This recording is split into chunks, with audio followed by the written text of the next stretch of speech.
Welcome back to another episode of the Believe in Minnesota Football podcast, hosted by me, Tony Liebert. You can follow me on Twitter at Tony Liebert and Instagram and TikTok at Tony_Liebert. That is Tony Liebert.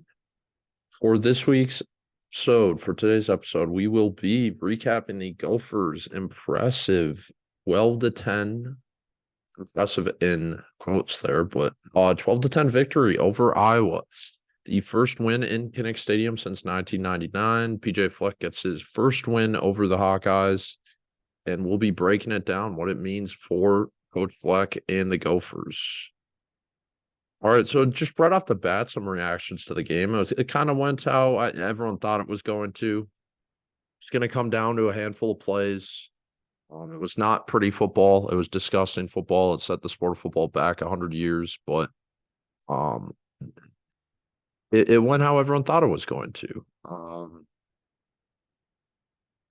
It was a gross game, but the Gophers came out on top, and that's really all that matters. So, their defense played very well. Iowa's offense looked horrible. There's really no surprises there, but it kind of went exactly how everyone thought it was. There was a few special teams plays, a few turnovers. We all know the play that the game was ultimately decided on with the invalid fair invalid fair catch signal. Excuse me. I think just to touch on that a little bit, my biggest takeaway from that, everyone's complaining. They're like, "Oh, he didn't make a fair catch." That's not what the rule was. He shooed away his team, essentially saying, "Stay away, stay away, stay away." And they all moved, and all the Gophers players moved. You're not supposed to be able to do that and then get the ball. So that's what the play was. The Big Ten obviously said they made the right call, blah, blah, blah. I don't think anyone wanted it to happen that way, but we all know heated rivalry, game ends like that. No one wants it to end like that. It is funny that it ends like that. And seeing all the Iowa fans react certainly is quite entertaining, but just got to move on. Clearly a bad play, a tough play, but Iowa had a chance to win the game after that, and they didn't. So just got to move on. But I guess as for the game, the offense did not look good at all. Darius Taylor didn't. He got banged up. Zach Evans got banged up. It was a lot of Sean Tyler in the second half. And Ethan had a couple throws that he needed to make, and he did make. But it was a lot of kind of what we've seen the whole year. There's a little bit there, a little bit here, but still a lot of questions. But again, it was against one of the best defenses in the country. So I think going into the game, it was important to have the expectations to not expect much from the offense and to not take away a whole lot. And I think it's important to not take away a whole lot in this game. Chris Bell played the most he played all season. He played 30 snaps, which was great to see. Great to see him touch Floyd for the last time that he'll play Iowa in his career. Greg Johnson, 37 snaps, true freshman on offense. Those, I think, were the two most notable snap counts and really maybe just performance overall on offense. It was kind of what we expected. If you had high expectations going in the game, you were clearly going to be upset. But my expectations really couldn't have been any lower for the offense going into this game. So I'm not really leaving with much of a reaction other than the same issues persist that did before this game. And the same successes do.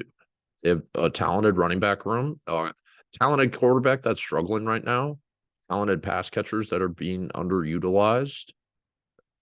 Brevin Spanford, who's in a really weird position right now, and a mediocre offensive line.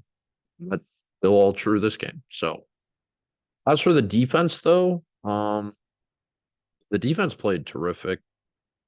I think everyone realized that. Everyone probably realized they were going to look really good heading into a game like this. Jalen Logan Redding had, I believe, his highest PFF grade of the season. He was on the, 88.6. That's his second game over 70. The highest graded game by 15 points, but a very good game for him. Played 30 snaps. He was very good in run defense. He had, it was just overall solid game from him. Tyler Nubin was Tyler Nubin. That guy should be first team All American. Proved it again today or on Saturday, excuse me. He was a Big Ten Defensive Player of the Week. He had the second highest PFF grade of 82. He had a sack. He had a pass breakup. He was very good in coverage. Just all around very good game. Gophers were obviously without Cody Lindenberg for another game. But Devin Williams stepped up. He had that turnover. Maverick Baranowski continues to play pretty well. Clearly not the elite level play that the Gophers would want from the position, but it has been more than enough.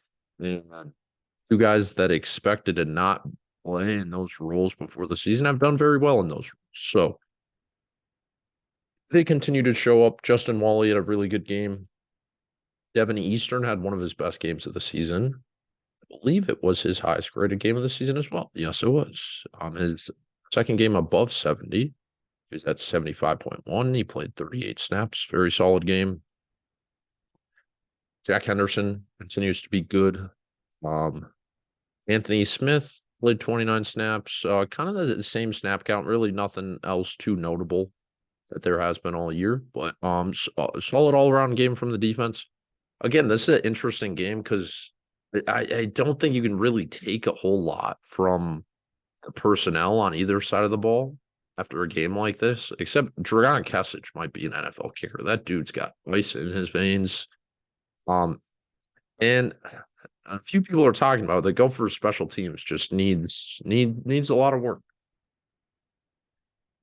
Dragan Kesic might be one of the best Gophers kickers in a while, and he should play in the NFL, and he should be viewed as one of the best Gophers kickers. But the Gophers special teams, man, they just make some boneheaded decisions. I'm not going to speak on anyone's job. Obviously, Coach Wagner gets a lot of flack from the hardcore fans that know his name. When you know the special teams coach name, that's probably not a good thing. But it just has to be better. There's no reason why he can't be better. But he's been given a lot of chances. So if the problem persists, you got to look at yourself in the mirror sometimes. But again, never going to speak on anyone's job. But Dragan Kesic, player of the game, player of the week, rightfully so. Big Ten special teams player of the week. Knocked down those kicks, big moments. He had that one into the wind, but still ice in his veins. Game like this, you need those kicks. You need them in those moments. Tremendous job. So I watched a game like this. I kind of went in knowing I wasn't going to take away a lot from this team this year. But I took a lot from PJ Fleck because those are the games that the Gophers have lost consistently in his tenure. And there's no reason why they shouldn't have won this game. Spoke about it last week. The Gophers, Iowa was without their top two pass catchers. They were without their highly touted transfer quarterback. Their offense is horrendous. This is your chance to get them in Kinnick Stadium. And again, the margin between these teams are so slim. But you just got to find a way to win because you were going to have chances to win this game. And like we said last week, if you listen to my podcast here, there were going to be moments in this game that the Gophers had a chance that it was going to flip on these plays. It was a couple of those kicks. It was a couple of the turnovers. It was obviously the last play of the game. But Gophers have just never had the chips fall in their favor in these moments. And it was just time for PJ Fleck to get his team pointed in the right direction. That's just all it comes down to. And he did. And now, what does that mean for him? Well, what does a game mean for him? All the credit goes to PJ Fleck, in my opinion. games like this, it really is coaching because it's just you can't make mistakes in games like this. That's all. It's discipline. The margins are so small, and it's not going to be because your wide receiver one isn't good. A game like this, or it's really not even going to be that your quarterback play wasn't good. These quarterbacks clearly are not at the top of the Big Ten right now. We've had enough discussion about that. What it was going to be is your team disciplined? Are they going to show up? All these things, and they did. So PJ Fleck deserves a lot of credit, in my opinion, and it means a lot for this season, and it means a lot for him as a coach because obviously now they have Floyd and the Axe, which is absolutely massive. Something that has not happened in my lifetime, and it's not happened in anyone's lifetime born after 1993, which is crazy. Which really tells you the state that this program was in. Iowa and Wisconsin, two programs that never really should be ions above Minnesota. These games should be competitive every year because they don't have the insane amount of resources to just lap them. It's not like we're getting compared to the Ohio States and the Michigans and the Georgias. Those programs have insane recruiting budgets.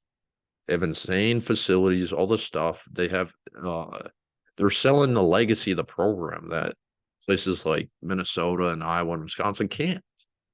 And so these games always should be close. And this having the Axe and Floyd should have happened multiple times since 1993, but it's this time. And I talked about so much about the Northwestern game and what that meant and all that stuff. And I mean, when you look now, my vibe on PJ Fleck and my vibe on the season changes so much on this game. You listen to me talk preseason. It's Wisconsin and Iowa. I'm like any Gophers fan. If you beat them, and then you build around the season. Essentially, those are the two games you circle.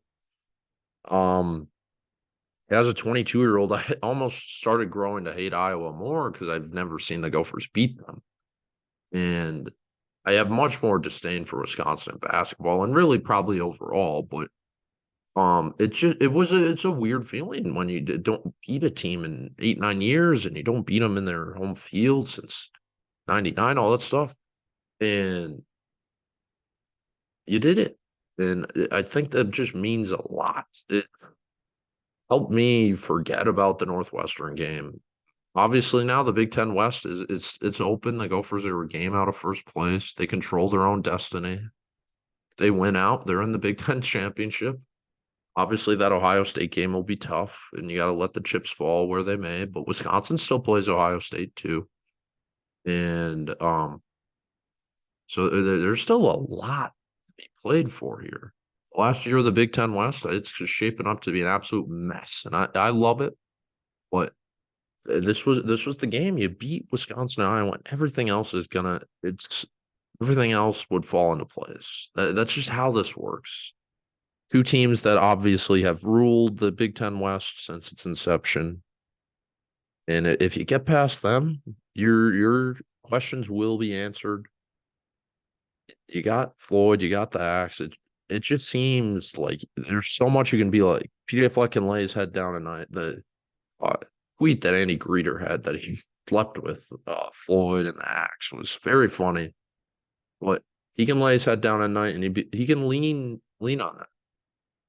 Because I think most Gophers fans, if you do that, they're gonna like you. And PJ does that. I like him. I've always liked him, but it just goes a long, long way. It just was massive. That was his second most important win of his tenure with the Gophers. The first Wisconsin game in 2018 was obviously massive, and that was his first huge win.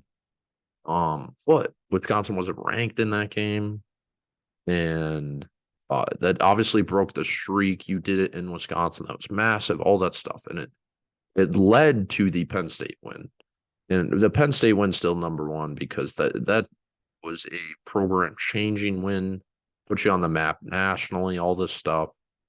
This game is number 2 for me. It might be a little recency bias, but to do it in the timing that you did it, when you suffered maybe your worst road loss as coach of the Gophers earlier in the year, and then you get your best road win, your first road ranked win, and your tenure as the Gophers. That's another thing. PJ Fleck is now 4-14 versus ranked teams. What Saturday was his first win over ranked opponent on the road. Another just massive one. So all that in between, I think this was the second biggest win in his tenure with the Gophers. It certainly wasn't the prettiest, and you could argue they didn't even deserve it. But they won. A year from now, the win will age like fine wine. You can show recruits that you have the pig. You can show recruits that you have the axe. You can do all this stuff, and that goes a long way in the Midwest. You've seen it with Wisconsin and Iowa. They've recruited better than the Gophers the last 2 decades. The tables have turned, and I think this is massive for PJ Fleck, massive for the Gophers, all this stuff. I'm kind of just a broken record at this point, but again, this is not a program defining one because his program has already been defined. His program has already been changed. This was essentially a program saving win, in my opinion. I think his seat was safe for years to come, but not to poke fun at the row the boat stuff, but a lot of people were saying there was a hole in the boat. This patched that up like instantly. Just need 2 wins for a bowl game now. It just solved all your answers, all your questions. Said that last week, and it's just a big win, a massive win. I keep repeating myself, obviously, but this completely opens the season. This was a fork in the road, I think, for PJ Fleck as a head coach. Really, have you met your ceiling? All these questions were being raised. You lose to Northwestern. You barely beat Louisiana. You get blown out by Michigan. The bye week comes. What are you going to do? Everyone was questioning PJ Fleck. Who's he going to be? Is this it? Or are they just going to go 8-4, 9-3 every year and lose to Iowa and beat Wisconsin every now and then? Is this it? Well, it's not it. You beat Iowa. This opens the door. You can play in the Big Ten championship for the final year of the Big Ten West, which would just be massive for this program. But again, you don't want to look forward. You got Michigan State, you got Illinois, both at home. You got Purdue on the road. You got Wisconsin at home. You got Ohio State on the road. 3 of those games, they're going to be favored in automatically. So they're expected to go 7-5. And that's what everyone was talking about preseason. But again, you never want to get too ahead of yourself. The Illinois is still a very tough team. That would be another monkey getting off your back, beating Brett Bielema. Man, just talking about this game, the win, it's just massive to win that game. For how gross it was, it just completely breaks the ceiling for this year, for this season. And it just opens the door for so many more possibilities. It brings back so much more interest to this season, all this stuff. It was just huge. They needed it. You got to move on now. Celebrate. They went to the Vikings game Monday night, all this stuff. Big, move on. Michigan State, Illinois.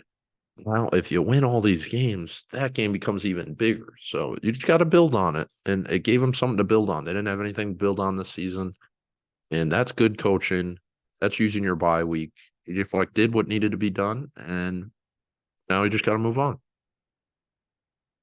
All right. Well, I think we're going to wrap up today's episode there. I appreciate you all for listening. I will be back on Friday morning with a preview for the Michigan State game, a game that nobody should overlook. But as always, I appreciate you for listening. Row the boat, Sky Umont, and go Gophers.